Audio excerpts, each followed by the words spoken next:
All right, friends, it's time to give you loyal listeners a discount on protein powder. You may or may not know, but I launched my very first protein powder 2 years ago. It's a grass-fed beef isolate with only 3 ingredients: grass-fed beef, either organic cacao or organic vanilla, and organic monk fruit. Now, if you don't want any of the added flavor and sweeteners, you can also just get unflavored. And no matter what flavor you choose, you're getting over 23 grams of protein per scoop, which is going to keep you full and satisfied between meals. I love starting my day with a Fab4 smoothie and breaking my fast with that much protein. It makes a serious difference in my cravings and blood sugar balance the rest of the day, and I've seen it with my clients as well. Now, I never thought I'd own a product company, but when I got pregnant with Sebastian, I realized the majority of protein powders were chemically extracted or enzymatically extracted, and I wanted to use heat and water only.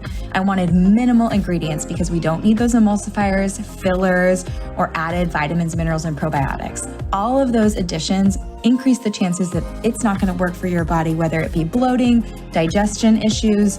I just wanted pure, clean protein to keep you full and satisfied so you could build the most delicious Fab4 smoothie. And I have to say, I'm pretty proud of the flavor. If you take a look at our reviews on Amazon, you'll see 5-star reviews for flavor. And that is key, because if you don't love your Fab4 smoothie and you don't love drinking your protein powder, you're not going to do it. It won't become a habit, and it's consistency that outpaces everything. So if you're here and you're listening and you want to give our protein powder a try, use the code podcast5 for $5 off your order. And let me know if you love it. My favorite ways to apply this protein powder is in my Fab4 smoothie, making freezer fudge, making chocolate milk, making hot chocolate, and throwing the unflavored into all my kids' baked goods. So let me know how you use it. Let me know if you love it, and share this podcast deal with your friends.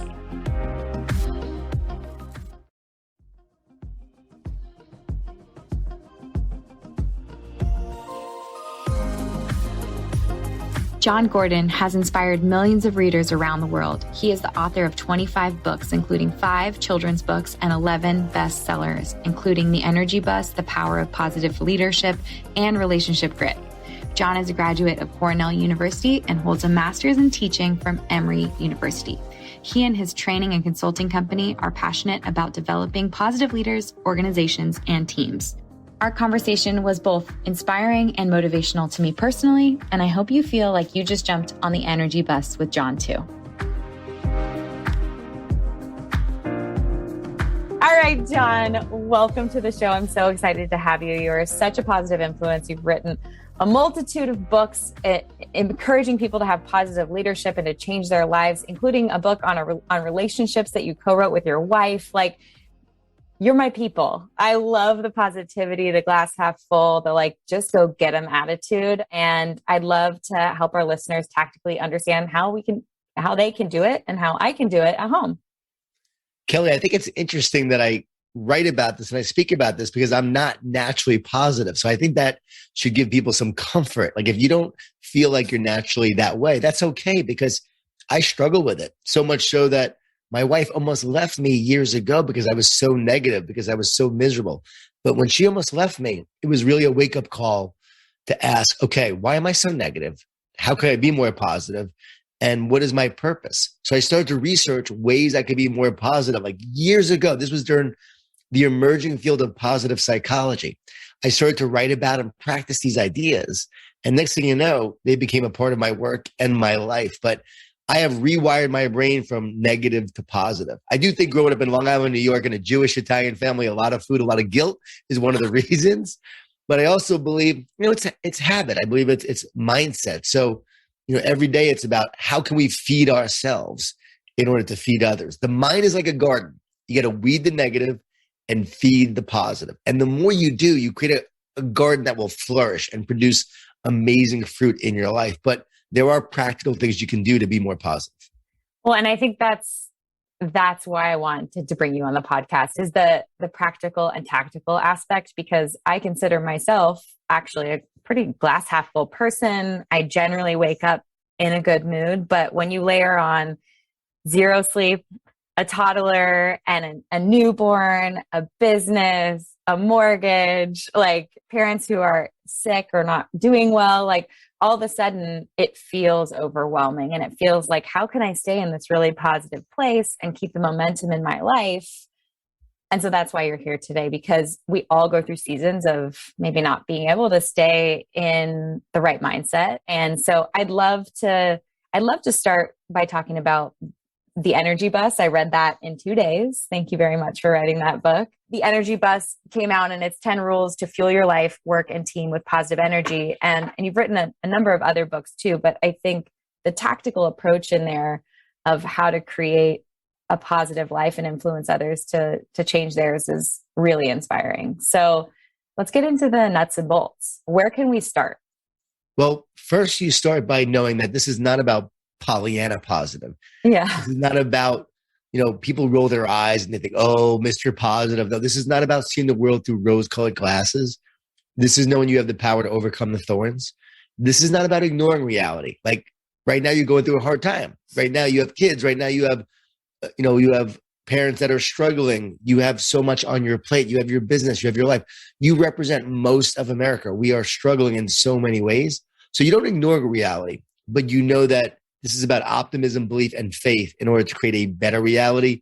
And we're not here to sugarcoat the situation, but we're not going to allow negativity to sour it. So it all starts every day knowing that you have to feed yourself each day. The power of your thoughts are essential. So negative thoughts are always coming in. And when those negative thoughts come in, you have to ask the question, like, are those negative thoughts from you? And people always say, yes, they're in my head. Well, here's the next question. If you believe your negative thoughts come from you, who would ever choose to have a negative thought? Would you ever choose a negative thought? No, I wouldn't. When you're dreaming, having a nightmare, are you choosing those thoughts? No, they're just coming in. When you get good ideas, they just come in. And so just because you have a negative thought doesn't mean you have to believe it. So don't believe the lies that they tell. Those lies that say you're not going to get through this. The future is hopeless. It's going to be like this forever. Those thoughts can really clutter us and make us feel fearful and insecure and cause doubt.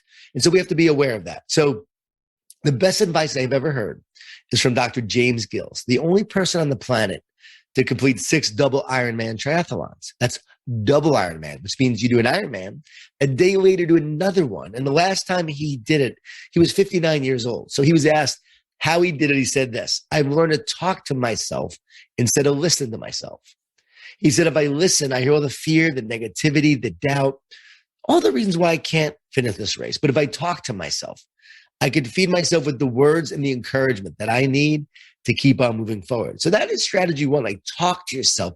Don't listen to yourself. On the left side of a piece of paper, write down your negative thoughts. Write down your pattern of thoughts, because we all have them. I have mine. You have yours. You know what they are. I'm not going to ask you to share, but you write them down on the left side of a piece of paper. On the right side, write down the words of encouragement that you will speak to yourself when those negative thoughts come in. My wife will literally say, stop. And she will then replace those negative thoughts with positive words of encouragement. Some people like affirmations. For me, it's like, you know what? How can I learn from this? How can I grow from this? How can I get better because of this? It's thoughts that when I'm about to speak and those negative thoughts come in that say, you don't have it today, or it's not going to go well today with the crowd. You know what? I didn't come here to be average. Well, let's go. Just share your purpose. Stop worrying about what people think. Just share your purpose. Make a difference. If you benefit one person, it was worth it. So whatever your thoughts are to encourage yourself, that's essential. And we all need encouragement because so many times we get discouraged. And that is when we give up. We don't give up because it's hard. We give up because we get discouraged. So what's the antidote to discouragement? Encouragement. And the word encourage means to put courage into. So when you encourage yourself, you're putting courage into yourself. And when you encourage others, you're putting courage into them. So encouragement is essential. And I'm a huge believer in gratitude. We've heard from so many people, right, talking about the power of gratitude and, you know, the science behind it. We know there's a lot of great science. People talk about gratitude journals. For me, what I do on a daily basis is I take a walk of gratitude every day. So this has been like my number one life changer for me personally. I take a walk of gratitude. While I'm walking, I just say what I'm thankful for. And I say it out loud. You start with the small things. I'm thankful I can walk. I'm thankful for this ground that I'm walking on. I'm thankful for the grass that's growing over there. I'm thankful for my family, even though they're driving me nuts right now. I'm thankful for my life, that I'm healthy. My mom passed away when she was 59 years old. So I'm thankful I get to live this life. Well, so many have have passed on. And you start with that gratitude. And as you're walking, saying what you're thankful for, the research shows you can't be stressed and thankful at the same time. So if you're feeling blessed, you won't feel stressed. And when you do this, you're flooding your brain and body with these positive emotions that uplift you rather than the stress hormones that slowly drain you. And over time, the research says will slowly kill you if you let it. So by doing this every day, you're creating a fertile mind that is ready for great things to happen. You're pumping your body with positive emotions and endorphins that make you feel good. The neurotransmitters are firing in your brain, making you feel better. And on a daily basis, the more you do this, and I've been doing it for over 17 years now, the more you do this, you literally rewire your brain and you train your mind to start focusing on gratitude. Like, what are you thankful for? And when you appreciate, you elevate. You elevate your mood, your performance, you elevate the people around you. So appreciation is really key. And again, there's a scientific approach to it, but you can do a gratitude journal. I think that's great. You can wake up and write down what you're thankful for. You can do it at bedtime. But for me, that walk and that gratitude at the same time, you get the energy from the exercise plus the gratitude from that practice. And so you get a double booster of positive energy, right? They're talking about double boosting in vaccines and everything. Well, you get double boost of positive energy and happiness doing this. Oh, I really appreciate this because what you mentioned earlier was that being positive and having positive energy and sharing it, having that in your life and sharing it with others takes habit. You use the word habit, and what has become a habit for you is this walk of gratitude. And I really do think in working with clients for 10 years that every single client that I work with, something's going to stick with someone. It may not stick with someone else, where gratitude journaling or writing things down in the beginning or the end of the day may not work in someone's life, but running out their front door and walking for 20 minutes and making that gratitude walk a habit, it's already a major takeaway for today. Like that right there. So how and when do you take your walk of gratitude? For me, it's the morning. But okay. I love what you just said because there is no perfect formula. You have to find what works for you. I hate when mental coaches, for instance, in sports, I work with a lot of professional and college sports teams. They want everyone to do everything exactly the same way. No, we're not robots. We need to do it in a way that works for us and how we apply it, how we share it, how we live it, and what works best. So for me, I get up in the morning and I'll go take that walk of gratitude in the morning. Now, when I'm writing, and I usually write a book in December, that's when I write my books. I'll write in December. And so I'll write first, and then I'll go take my walk and practice gratitude. Then I pray. So prayer is a part of my life as well. That's a big part of it. So I start with gratitude, then I move to prayer. Some will say gratitude is a form of prayer, which it can be. But when I do that, I come back, and now I have a lot of ideas. I have a lot of peace. I get ideas on this walk. And so sometimes I'll write those down on my phone because I try to keep my phone off. So I keep it in airplane mode, but I'll still use the notes part of it. And I'll write down some notes, come back, and then I'll write some more. So that's how my schedule works in December. But on a regular day in the course of a year, I get up in the morning, do that walk. But again, sometimes it's at night. If it's a busy day, if I'm traveling, find the time that works for you. And again, if you don't want to do the gratitude walk, then do a gratitude drive to work. And while you're driving, you can say what you're thankful for, or like I said, the journal that we talk about, or even cooler, you get to work and just take a walk around your office, take a walk around your building, take a walk around, again, it could be just a walk even around your house. Just doing that will provide a measurable benefit. Right. We just need the trigger. So if it's getting in your car every single day and you drive to work every day, there's your trigger. If it's getting to the office and walking around the office, there's your trigger. I love that because it's the habits that really make a massive impact in our life. And they are those little things that we're building that foundation of our healthy house or our happy house or our grateful house brick by brick. And that's really good stuff. I think that actually feels like it'd work best for me too. So thanks for that, Jon. Can we talk about how this all started for you? Because you're already, this walk of gratitude is already something that I feel like I'll take into my life. But at one point you were not your best.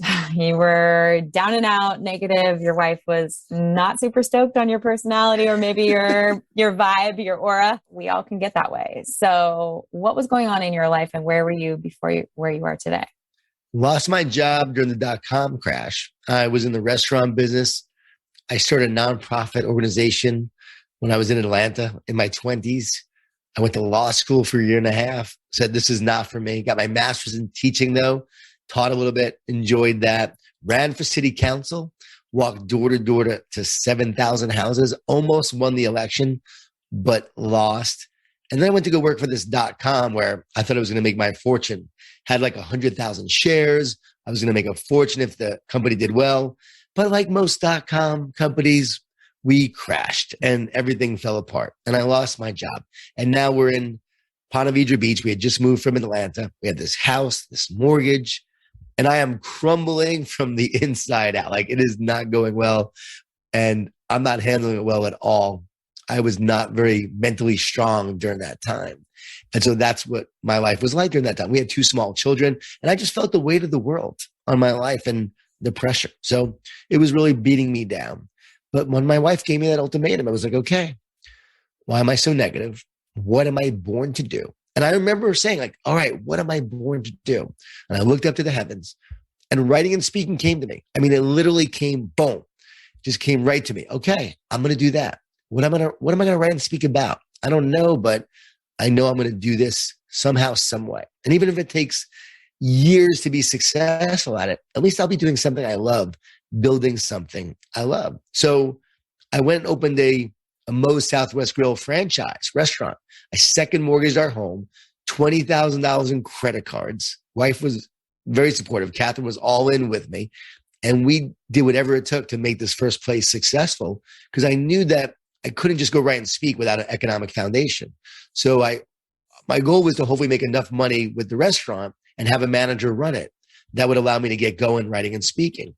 And that's what I started to do. Like we broke even like the first week, but didn't make money for a while. So it didn't look like it was going to happen. It was a really scary time, but at least I was moving forward towards the future that I wanted. And slowly but surely, we started to make a profit eventually, started to do better and better. I met a managing partner of New York Life. Her name was Robin Wabian. Robin was in my restaurant. I'm wiping tables down. I'm wearing a t-shirt, an apron. Like she thought I was 29 or 30 at the time. She's like, who's this young guy? And we just start talking. And I said, I'm a motivational speaker too. And she said, well, you should come speak to my company. I had never given a talk before, but I was a motivational speaker. And she invited me to come speak to her company. I did. I actually tried to get out of it because I was so nervous. She wouldn't let me. And I went and gave the talk. And afterwards, it went really well. I'm like, okay, maybe I can do this. And that began this journey of saying, all right, I'm going to go start doing this. And eventually the restaurant made enough money. I started getting out there. I did like 80 free talks all around Jacksonville. I started sharing the message. I went on a book tour around the country, got on a couple local TV shows and radio shows and just started sharing the message. This was before social media, right? So I was just getting out there and doing it. I started a weekly positive tip and I would collect emails and get people's emails. Initially, it was fax numbers because we didn't have emails back then. And that's how old I am. And then we would get people's emails and I would add them to the list. And it started with 5 subscribers, my mother, my brother, my best friend from college. And eventually people started sharing this newsletter around. That's how I got my first book deal. A publisher actually read my newsletter and said, hey, you should do a book, reached out to me. And that began this journey of doing the work. Here I am now 25 books later, right? 25 comes out in a few months. And, now I give, 80, 90 talks a year and they're not free anymore. Thank God. But I laugh, but I still do pro bonos every year for nonprofits and so forth to keep myself remembering the mission and the purpose to always do it and always remember how I was when I started. And that's what happened with COVID. When COVID hit, I went back to my roots because I was always the guy that was willing to hustle, work hard, do whatever it took, just like you. I know you too. And I was willing to do that. And it was always about the mission and the purpose. And so when COVID hit, I reached out to my clients. I reached out to friends. People reached out to me. They'd say, how much? I'd say, whatever you have. Like, don't even like whatever your budget is, I'll do it. Because I went back to my rookie mindset of just do the work, encourage people, and make a difference. But that's how I got here in the first place, was doing that with the right mindset in the first place.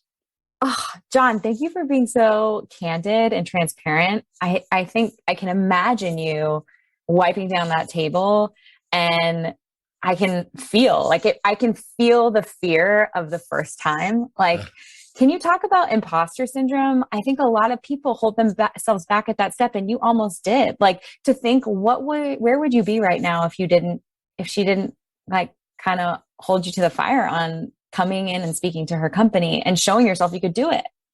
Even when I first started speaking and would actually do a few and got a few events under my belt, I still felt like I was unworthy.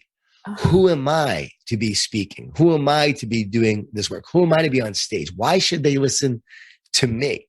So I struggle with that very much. And I know a lot of people do. I would take walks. I remember walking in San Diego, this beautiful, the harbor area, walking around, about to give a talk, saying, who am I to be doing this? And I started saying, I am worthy. I am worthy. I am worthy. That was my voice to myself. I am worthy. And I just started saying that over and over again before talks. Like, not on my own am I worthy, but with my faith, I'm worthy. I would say, God, with you, I am worthy. Like, because of you, I'm worthy. I know I'm here for a reason, and I'm worthy for that purpose to make a difference in someone's lives. So someone's life. It became about other people, not myself. And that's where my power came from, when I really made it about others, not me. But the imposter syndrome is very real. We will always get attacked in the place of our identity, of who we are when we're striving to be something or do something great, because this feeling comes over us. These thoughts come over us and say, you're not that great. Who are you to be doing this? You're not meant for this greater purpose. And again, these thoughts don't come from us. It really is a spiritual battle, because you would never choose to have those thoughts in the first place. So the imposter syndrome is really an attack on our identity of who we are. Now, the interesting thing about this is that there's also people who are perfectionists. Perfectionists, they seem like they're more powerful. They seem like they have their stuff together more. They seem like they're more confident, but actually it's two sides of the same coin: perfectionist and people who don't feel worthy. Imposter syndrome. Because you don't feel worthy, like, who are you to be doing this? You feel like you have to be perfect to make up for it. And so in our unworthiness, we then strive to be perfect to then fill up ourselves and feed our identity to know that we are in some way, some capacity, worthy of doing this work. So this perfectionism that drives us, but it's actually unhealthy as well. It just seems like it's more focused and built upon confidence. And so you have to understand where it really comes from. Now, the idea is, what I tell people is, your job is not to question whether you can or can't. Your job is to just do the work and believe that it's possible. Too often what happens is we get the impulse, we get the idea that we want to do this, that we can do this, and then the voices start coming in, those imposter voices attacking you in the place of your identity, saying, you can't do this. What are you thinking? This is not you. That's meant for others. That dream is for others, not for you. And what happens is we believe those lies. And so we don't believe it's possible. And we don't believe that God could do this in our life, that God has a plan for our life. So what happens? We cut off the flow of positive energy, of our destiny that is meant for us. We cut off the flow with that lack of belief, and it doesn't happen. So your job is not to poo-poo it. Your job is to believe, you know what? All things are possible if you have faith, and that if it's meant to be, you do the work and it will happen, it will show up.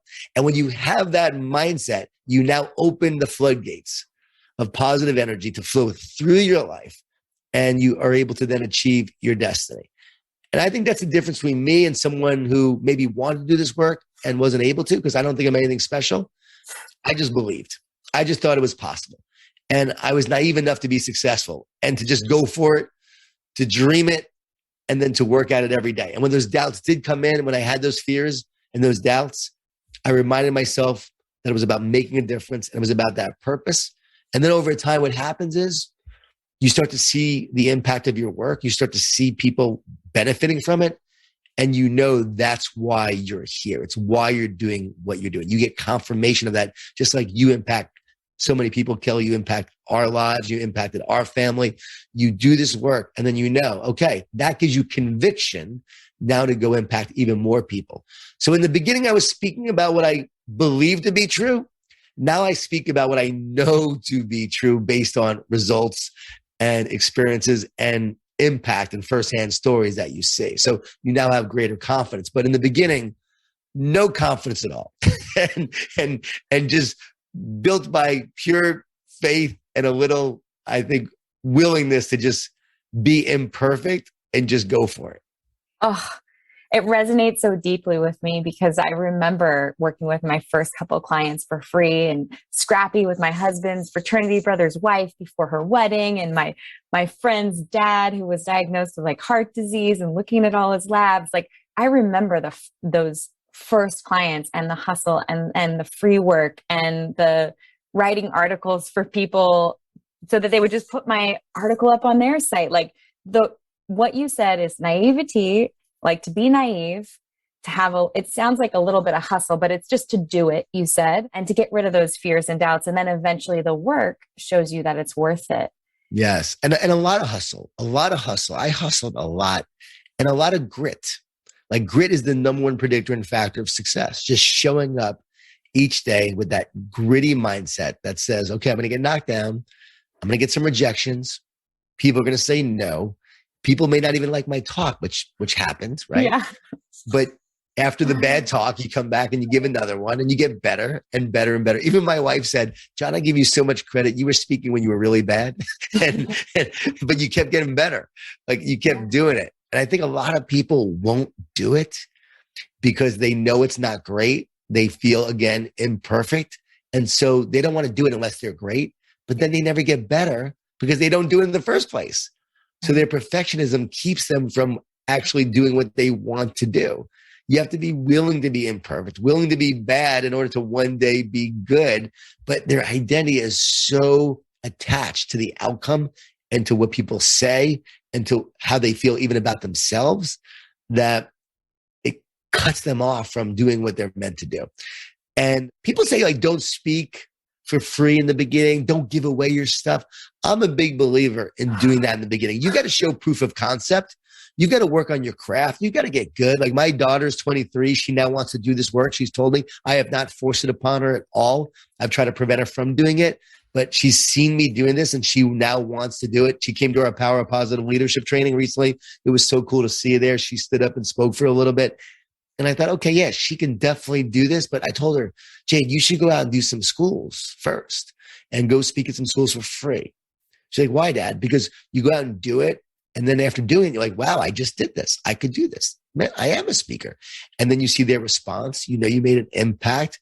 And also, it's probably not going to be that great in the beginning. So people shouldn't have to pay for it. And so they should actually benefit from at least your desire to grow and improve.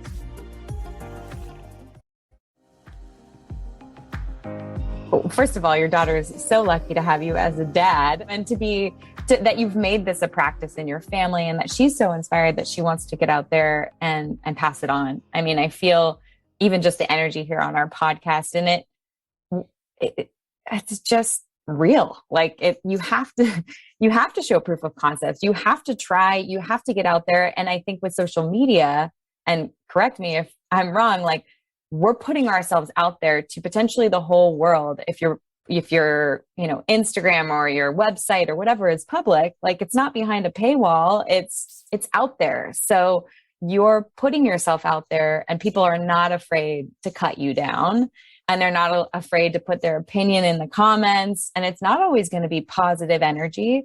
So how do you coach your clients, and how do you suggest people protect themselves from what would be the negativity of the world to keep their positive energy?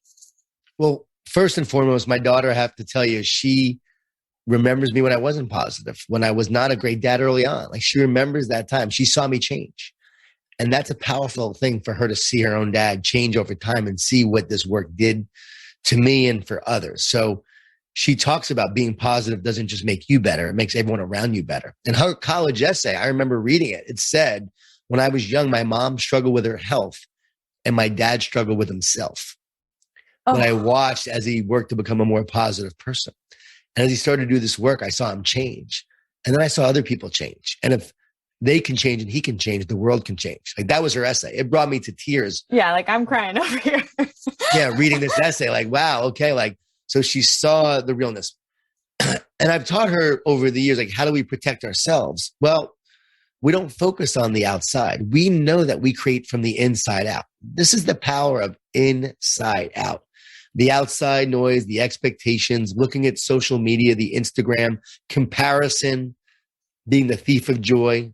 Everyone's been talking about that today, how much we sabotage our own mental health, our own journey, our own purpose, our own life by looking at others. No, you're on your path. You're here doing what you're meant to do. You're not meant to look at others trying to live their life. You live your life. Celebrate the success of others. Honor their success. But don't look at their life and think, okay, if they're doing it, it means I can't. There's enough energy to go around. There's enough success to be had, right? And so there's that quote that says, you know, the light of another candle doesn't diminish your own. No, you just have to light your candle too and allow their light even to shine on you. Like, look at what they're doing and allow their success to inspire you, not to actually cause you to be jealous and bring you down. I remember a time when Patrick Lencioni, who wrote 5 Dysfunctions of a Team, his book was really successful. It was on the Wall Street Journal bestseller list all the time.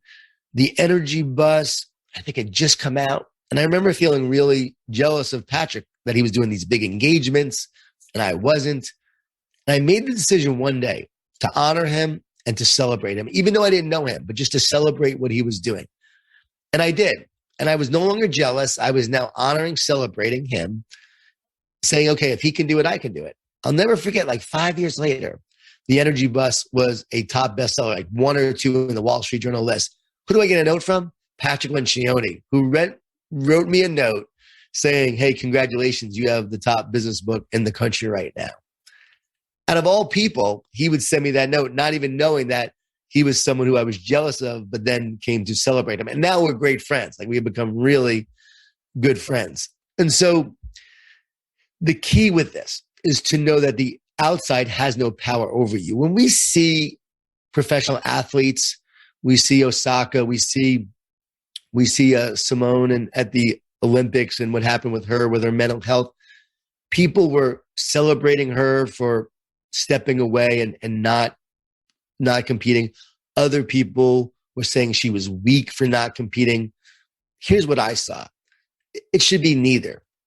What she needs to understand, what so many need to understand, is that is caused by looking outside and looking at the media too much and looking at social media and allowing the opinion of others to affect you, allowing the energy of others to diminish you and affect you, knowing that you are allowing the expectations of others, and again, you're being attacked in the place of your identity, to affect who you are, your own joy, your own health, and your own happiness. What I would tell her is, and what I would tell your listeners, I tell everyone this, it's always about our state of mind. Like, one day you're in traffic and it bothers you. The next day you're in the same traffic and it doesn't. One day you're in a good mood, it doesn't bother you. The next day you're in a bad mood, it does. Is it the traffic? No, it's our state of mind. People go to war. I was just with an admiral today and we talked about this. People go to war and you come back from the war, 8 to 20% have PTSD. Others experience the same exact thing and they don't have PTSD. Same experiences. But what do we hear? Oh, the war caused this. Social media is causing this. No, it's never the event. It's never the circumstance. It's always our state of mind. We need to teach kids and people that you have the power, that the power is your state of mind, and that when your state of mind is high, circumstances do not bother you, rise above them. When your state of mind is low, the traffic affects you. The comment triggers you. The event and the circumstance causes you to feel less than. You look at the Instagram page and you see the comparison, and it really, one day it brings you down because you're feeling insecure and doubt. But another day, your life's going great and you don't even care what you see. So the power is knowing that I should be able to look at anything on social media and know that this is just outside and this has no power over me. I create through my joy, my passion, my purpose, my love, my optimism, my belief, my vision, my work ethic. The essence of who I am is how I create and transform my world and the world. So the outside power is not powerful. The inside power is where it comes from. And once you live that way, you live inside out, that changes everything. That is a game changer. A great analogy, Kelly, for your listeners is the carrot, the egg, and the coffee bean. So I wrote a book called The Coffee Bean. You put a carrot into boiling hot water, what happens? Well, it gets softened. It gets weakened by the environment. You put an egg into boiling hot water, what happens? It gets hardened by the environment. So we can be like the egg where we get frustrated, angry, and stressed and bitter about the circumstances we're dealing with, about our environment. This world, the last 20 months, right? There's been a lot of eggs. Or we can become the carrot where we get weakened, fearful, stress, a lot of anxiety, and we can allow it to cause us to crumble. That was me years ago. I was definitely the carrot. We don't want to be either. We want to be the coffee bean. You take a coffee bean and you put that into boiling hot water, what happens? It's delicious. Well, delicious, transformation, magic. Even if it's not ground up within an hour, that coffee bean will transform the water into coffee. So think about it. We don't even call it water anymore. We give it a new name. That coffee bean transforms the environment that it's in. And that is our power. We're not defined by our circumstance. We define our circumstance. We're not impacted by the environment of what's going on in the world. We transform our environment. We go on social media. We don't allow that to affect us. We decide to impact social media. And once you think that way, that is when you become a powerful force in the world. And this is what positive leadership is all about. It's what kids need to understand. And it's also how we take on the negativity in the world, especially the forces on social media, Twitter, Instagram. So let's stop blaming the outside forces. Let's start empowering ourselves, understanding truth that we create inside out. Oh, yes. I love this because the minute I'm creating and I'm not consuming, I feel in my power and I feel in my ability to impact. But it can be a hard thing to stay in. How do we tactically stay in our power and protect ourselves from what may be making us hard or soft? Like, right. How do we change the water? That's a great question. And it's understanding, again, our state of mind. So when your state of mind is high, you're able to rise above the circumstance. What causes a high state of mind is what we should always be asking. And what causes it to get low and have a low state of mind? Well, fear, stress, anxiety, insecurity, and doubt causes us to have a low state of mind. If you have too much thought, revved up thinking. I always ask athletes, when are you at your best? When you're thinking or not thinking? When I'm not thinking, when I'm just in the zone, I'm in the moment. And so how do we increase our state of mind? Love. When you are loving what you do and you're loving others and you're loving the moment and you're loving creating, you get in the flow, you get in the zone. That increases and enhances your state of mind. When you meditate, when you do yoga, when you pray, when you find moments of stillness, when you're in moments of joy, again, doing a hobby you love, you are in an elevated state of mind. Low state of mind, fear, stress, anxiety, watching the news all the time. Again, allowing the outside to affect you. Believing the lie that things outside you can affect you. Right? Just by understanding that we create from the inside out will ultimately, immediately raise your state of mind. Like right away, just knowing that truth elevates your consciousness and elevates your state of mind. So it's being aware. So how do we do it? Well, we stay on the path every day by feeding ourselves each day with the optimism, the belief, the prayer, the gratitude, the meditation, the yoga, whatever works for you. You find things that bring you joy, that elevate your state of mind, that bring you peace. You do what you love what you do. And whenever fear sets in, just remember, love casts out fear. So anytime you focus on love, fear will dissipate.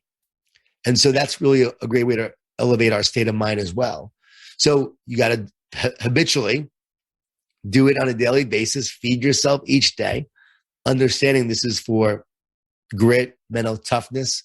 But what is mental toughness? Well, it's really just loving what you do, because the minute you focus on love, fear has no power over you. So I tell a basketball player, for instance, in the NBA, like, all right, if you're scared of shooting, you're not going to shoot well. You got to focus on loving the game, loving the moment, and loving the opportunity to compete. And the minute you get into that, fear will dissipate, because that's how you got here in the first place. You became a superstar because you loved playing, right? Now all of a sudden You're worried about your contract. You're worried about starting. So now fear is setting in, lowering your state of mind. So it's a daily challenge, but understanding this is the key. Like just the understanding of it raises your consciousness and your state of mind, and understanding how this works. I draw a picture, 2 circles for athletes all the time. 2 circles. One where in the circle, a lot of dots. I'll draw a ton of dots in that circle. On the other circle, just a few dots. Okay. Who will perform at a higher level? Who's happier? Who's more positive? The few dots or a ton of dots in the circle? I would say the less you have going on, the fewer dots. Everyone knows this intuitively. Why do we know this intuitively? Because we know we create from the inside out, and intuitively we know, right? Less thought means less clutter, means more clarity. Here's the deal. Connection, which we find through prayer, meditation, yoga, connection creates clarity. Clarity creates confidence. The more clarity you have, the more confident you feel. When you don't have a lot of clarity, you have clutter, the less confident you feel, the more insecure you feel, the more fearful you feel. So clarity breeds confidence, and confidence leads to courage. And that's how we then create, right? And so the courage to create. So all these things happen when we have clarity, connection, clarity, confidence, courage. That's the key. People think, well, the more confident I am, the more clear I am. No, when you are clear, that breeds confidence, because we've all been in the state of flow and in the zone. And whenever you're in the zone, you have less thought, a lot of clarity, and this incredible confidence in that moment that you can create something amazing in that moment. And that's what it's all about. So we're talking about next level stuff right here, but it's next level living. But it is when you understand this, it's just incredible how it changes everything. And I'm passionate about teaching this to kids too, because we've got to empower kids to understand that they can create their world. They're not defined by their world. And we have so many people right now talking about making kids feel like victims. And it's like, no, you are not a victim. 2 kids grow up in the same environment. One kid becomes a neurosurgeon, another kid becomes a gang member. What's the difference? It's the state of mind. It's the consciousness. It's not the environment. We see kids who are resilient, who make it all the time. Now, our job is to create an environment that makes it conducive for success. So we do need to create fair environments. We do need to understand that, there are things happening in the world that aren't fair, and we need to do our best to create an environment where people can thrive and reach their highest potential. That's what we should do. But we should also do it knowing that even when the environment's not fair, you could still rise above. And that's the power of Inside Out. Ugh. I love that connection creates clarity, leads to confidence, and then courage, and then we're creating. I mean, I can see that string happening. I can see it in my past. I can see it in my clients. Can you unpack connection and clarity a little bit more so that people can understand, like, what am I connecting to? Who am I connecting to? How am I getting clear on what I need to do? Because I think that is also, if someone knows what they need to do and they're fearful and they have imposter syndrome and they just don't do the work, all of your work can help people through that. If someone's in a state of like, I know I hate my job, and maybe I'm clear on that, but how do I know for me, how do I kind of understand how to tackle the connection and clarity piece to then end up down the road where I can create? Right. That's a great question. And it's a tough one for a lot of people in terms of, like, if I hate my job, then that's a lower state of mind thought. You're going to operate at a lower frequency, a lower vibration. And so in those modes, you're not going to be your best self. You're not going to attract the best to you. And so a better state of mind would be, this is not my purpose, this job I'm in. I know I'm meant to do more. And so I'm going to do my best in this job at this time to grow, to get better, to learn what I'm meant to learn while I'm here, as I continue to think about what it is I want to be and do and create. And I'm going to move in that direction. So that would be a better way to approach it. But you asked, what are we connecting to?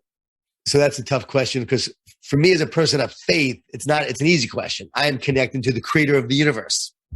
And so there is an energy, there is a force, there is a power, the greater than me. I can't explain it. It's beyond my comprehension. but I'm connecting to this greater power. Like Buddhists believe, and I used to be a Buddhist, when you meditate, you're connecting to nothingness. But I believe even when you meditate, you're connecting to everythingness. And so there's this, we might call it the collective consciousness as well, but there's this collective consciousness. There's this greater field of energy, field of power that we're connected to. And the more still we are, the more we find silence, the more we're in the zone in the moment, we find this connection to a dimension that is beyond us, right? And quantum physics and science is starting to teach us that we live in different dimensions, that we're living in a temporary space-time reality. We're eternal souls living in a temporary space-time reality. Think about it, Kelly. We die one day. Like, my mom was alive and she passed away at 59. Like, I think about that. Like, she was here and then she was gone. That was it, you know? And isn't that strange when you really think about it? Like, you're here one day and then you're gone. Like, where do you go? You know, like, what happens? And people act like they're going to live forever until they don't.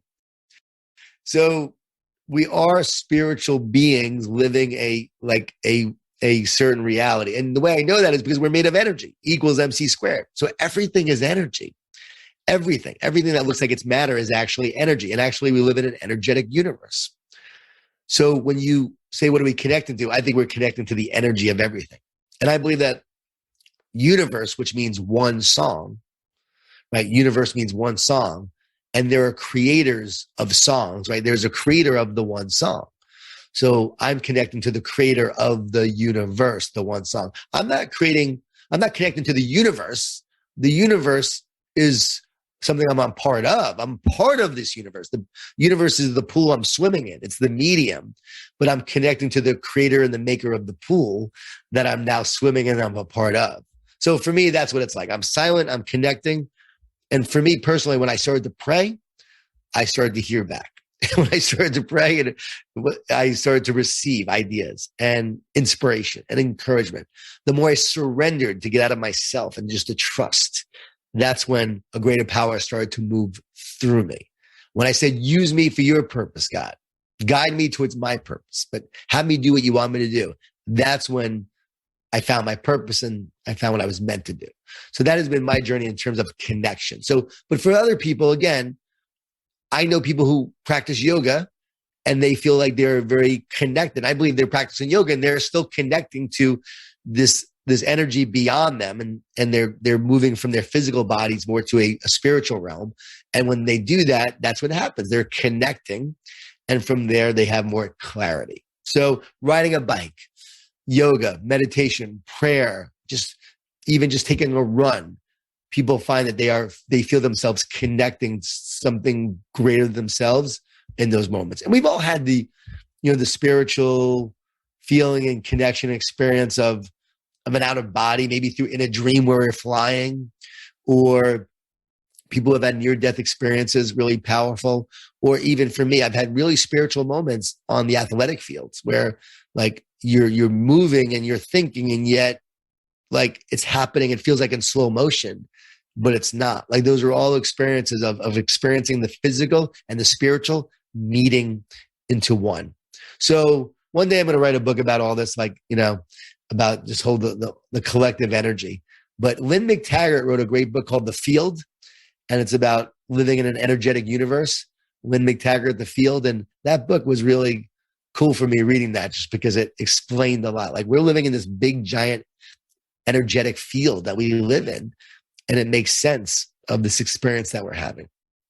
It absolutely makes sense. And I can imagine those energetic fields. And I know what you mean by connection now, because I grew up with faith. I grew up Catholic. I became a yoga instructor. I took yoga very seriously for a good 15 years or 20 years of my life. Like I can connect in both of those spaces, and in meditation, it is the silence that allows for the inspiration, it's the time and the space to say, like, this is what I can do. This is what I can give back. This is my purpose. And almost like you're a tool for a greater being or a greater purpose. It feels like it's not even your work sometimes, which is really I feel cool. that way. So yeah, I feel that so much because I know the songwriters who say the song just came to me. and I heard the tune and I wrote it on a napkin in a minute. I wrote Thank You and Good Night, a little children's book I wrote like on a walk, and I came in, wrote it on a napkin. The Energy Bus I wrote in 3.5 weeks. Every book I've written has taken about 3.5 to 4 weeks at most. So I get these ideas, the inspiration comes, I get visions, I get, just things I'll jot down and I'll go, like, it's not coming from me, it's just coming through me. And so, yeah, it's something that is beyond us. It's funny that you said you're Catholic because, unfortunately, religion has ruined spirituality for so many people. Yeah. And I can understand why. Like, there's been so much harm done in the name of religion, right, that it turns people off. But my friend gave me great advice when I was questioning everything and really struggling. And again, I was a Buddhist and I was meditating, and I'm meditating, and all of a sudden, like, literally I start seeing a glowing cross in my meditations. And my wife, same thing happened to her. Like, Jesus showed up in her meditations. It's crazy, like wild for both of us. Like, we were both very new agers and really, on the path of seeking and so forth, not into religion. And my friend said this, he said, don't let Christians keep you from Christ. and that was like so powerful for me because there's so much power in faith. And even the Jewish, like my mom was Jewish. So in the Jewish faith, like, it's about you and your relationship with God. There's a creator who created everything. And this God has love for you and created you for a reason. And it's about you loving God back and this walk of intimacy between you and the creator. And all I know is for me is in my walk, when I've been walking with the creator, like, that's when I've been my most powerful, because we're not meant to walk alone. And even A Course in Miracles says, which is a very spiritual document, says, if you knew who walked beside you at all times on this path, you would never be afraid. And I think we feel afraid because we believe we're alone. And the minute you realize you're not alone, then all of a sudden that love and that power and that strength starts to move through you, and you don't feel divided anymore. The word anxious means divided, right? So you don't feel divided. And I think so often we feel divided, we feel separate from ourselves, from others. And spiritually, it's a battle between a force that wants to divide you and separate you from yourself, from others, and from spiritually from the creator, and a God that wants to actually use you, live through you, and be one with you for you to live the life you were born to live. Which one are you going to choose? And for me, the path is easy. I'm going to choose wholeness. I'm going to choose oneness. I'm going to choose love. And I'm not going to choose religion. I'm going to choose relationship. So to me, like, God is not a religion. God is a relationship. And once you understand that, there's a lot of power in living that way. Yeah, what you've done is you've taken yourself to a higher state because you don't feel like you're alone. You don't feel like you're on the path fighting against the world. You're allowed to be an aura, an energy, instrument. An instrument. And you can think of, I can think of my certain friends in my life and my husband and my parents, my sisters, whoever it is. And you can think of people like batteries. Like, there's a plus side and there's like a negative side, and we all have it. And like, there are certain people that are always on plus. Shout out to my friend Ashling since freshman year of high school. Like, she has 4 children, and every time I see her, she's like, hey, what can I do for you? Like, there are people like that in your life where you're like, you are amazing. Like, you are amazing, and they're not doing it alone. That is so good. Think about the plug, like you said. Think about you as a power source. If you don't plug in, you're going to run out of power. You've got to plug yourself in each day to recharge, right? You ever think about sleeping? We sleep, we lay down, and all of a sudden, what do? We just go to bed. What does that mean? Like, our eyes start rapid eye movement. Like, our brain is firing. Like, we're like these energetic beings that need to be recharged, right? But talking about your friend, like, don't you wish you had that? I wish I had that kind of energy. Like, I always see people like that. I'm like, man, I wish I had that kind of energy. How they do it, I don't know how. It's wonderful. It's absolutely wonderful. Well, yeah, you are a toolbox of tools for people. I feel like you're giving me that energy. You're giving me the positive side of the battery. I feel really energized by our conversation. I am excited for my gratitude walk. I'm excited to be in a place of knowing I have the power, doing the work, but really doing it for others in a higher state of mind. I think that's the key takeaway for me from today, because even in looking in your story, you were wiping tables down and you were working in a restaurant. You didn't make public speaking and writing your financial, like, you didn't rely on it for finances. Can you talk about that and how you coach people to job change or take a step in a new direction and to keep a higher state? Yeah, you have to first build the bridge before you take the leap. So often we take the leap without building the bridge. So even if the bridge doesn't make it all the way to the other side, if there's enough room for you to jump and leap, you got to take that jump so you don't fall down, but build the bridge along the way. So if you know you want something else, start preparing, start thinking about it, but keep your job in the meantime. Keep what you're doing. I knew didn't want to be in the restaurant business forever, but I knew it was a path for me doing what I ultimately wanted to do. And I was fortunate enough that it worked out. Sometimes it doesn't, but I knew I had this vision and I had this path. I think that's the other thing. You have to have your vision and your purpose. And you have to keep your vision alive, and you have to remember why you do what you do. We don't get burned out because of what we do. We get burned out because we forget why we do it. So that why, that purpose will keep you going through the struggle, through the challenges and the setbacks along the way. So for me, it was very clear having a vision, a purpose, and a focus on that. Once you have that, then you figure out the strategy and the means. But I would first talk about to that person is, what do you want to create? What job do you want? How are we going to get there? What's our path there? All right, let's start working on that 1 hour a day, after work or before work, or both, and start working towards that while you have the job you have. You have to be willing to do a little extra in the beginning. When I first started writing, I remember getting up 6 a.m. because the kids got up at 7 or 8 a.m. And I would get up and I would write before the chaos happened. And the minute the chaos started with the kids and the wife and everything, I would then take a break. But I found time to do it initially before I ever had a writing contract. I wrote The Energy Bus before I had a publisher. I knew I wanted to write this book and do this work. A lot of times people are like, well, I'm not going to write the book unless I have a publisher. Why? Write the book so you can hand it to someone and say, here, this is what I have. I envy the people that I have to go on a writer's retreat. I have to go get that cabin in the woods. I wrote through the chaos. But my wife will tell you, like, that's why the work I do is so real. It's why I'm real, because like there's no facade. Like we are who we are, and it's very real. And I think it makes it more real when you actually had to do the work in a certain way that most people are dealing with on a daily basis. So it comes out of real experiences. So use your challenges like I did. Use your obstacles as fuel, as power, actually, as opportunities. Like, is it a challenge or is this an opportunity? And now my kids are 23 and 21, and now emerge new challenges to write when, we have this time and everyone seems to be busier in December than it used to be. December used to be quiet. Now it seems like December 10th or 11th is when things slow down through New Year's, right?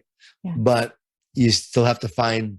You're going to have to figure out how to write a book in 2.5 weeks now. Right. Well, no, I wrote the garden in 2.5 weeks. Right. Now I have to write it quick. Or, first week in January, just don't book anything till like the 8th or 9th. So you start the 12th and go that first week in January. But there's a certain energy during the holidays that is so peaceful, so quiet. Things do slow down, like December 12th, 13th on towards, the 25th, 26th, 27th, that allows you to actually think more clearly. But yeah, it's knowing that there's always going to be challenges along the way. But again, what is it that you want? What do you want to create? Why are you doing it? And then mapping out a plan on doing it. Telescope, microscope. Telescope, big picture vision and purpose. Microscope, zoom focus actions each day. And I think a lot of people, they have the vision, but they may not want to get up every day and do the work to create it. Or they're so focused on the grind, doing the work every day, they lose sight of the vision and purpose.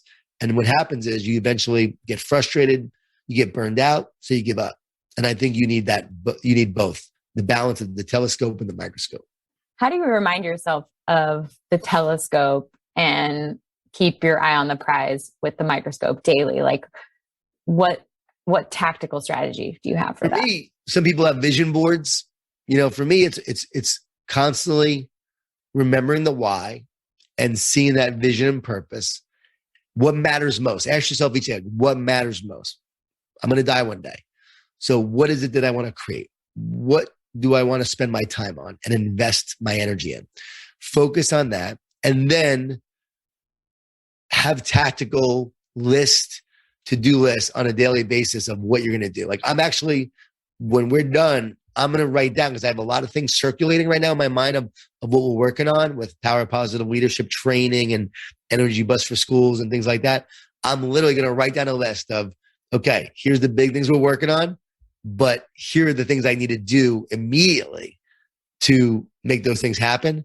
And so I'm putting that together. I need a list right now because there's a lot of things coming my way. I'm getting very unsettled with that. So that helps me, right? Big picture vision, remembering that, and then writing down the tactical list. Other people do vision boards.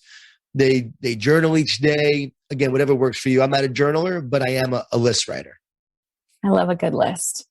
I love a good list. And I love crossing off the list. When you get things done, it feels really good to do that. It's like an internal high five. It feels really good.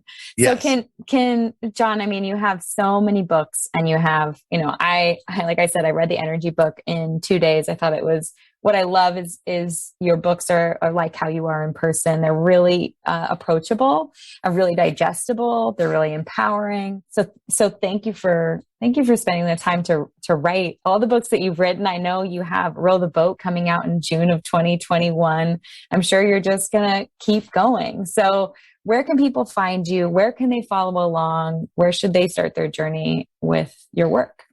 Well, they can go to jongordon.com, JONGordon.com. That's probably the best place. That's my website. Or Instagram, Twitter at JONGordon11. So JONGordon11. Both Instagram and Twitter are great places to follow me. We have Daily Positive, dailypositive.com, where every day we send out a positive quote to people. And so we love encouraging people doing that. It's free. So we love sharing that.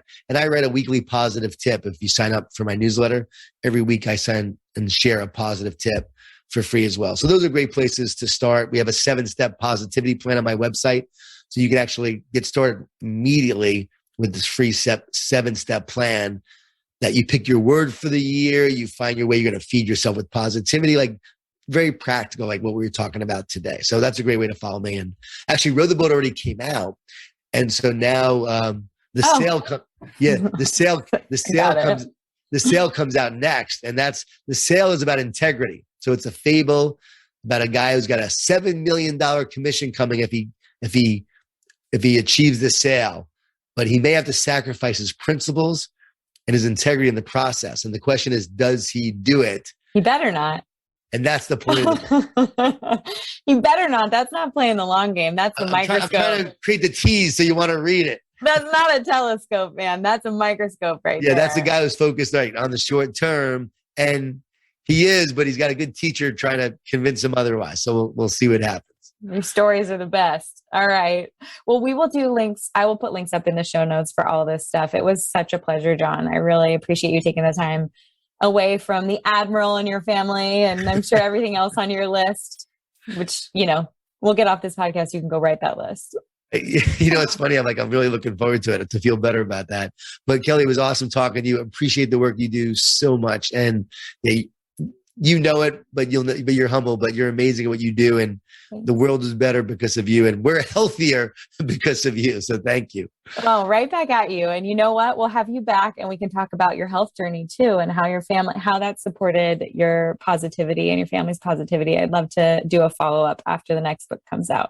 That would be fun. I almost died of the flu shot. And ever since having that flu shot, I had autoimmune issues and health challenges and a compromised gut, and suffered for like 14 years with gut health issues. So it's a cool story of how I eventually healed it after all those years, and feel so great. Now I feel better now at 50 than I did at 40, as a result of healing myself and doing it very holistically and naturally, and feel great now. So I also would love to have you on my podcast to talk about, obviously, everything you do. It'd be a lot of fun.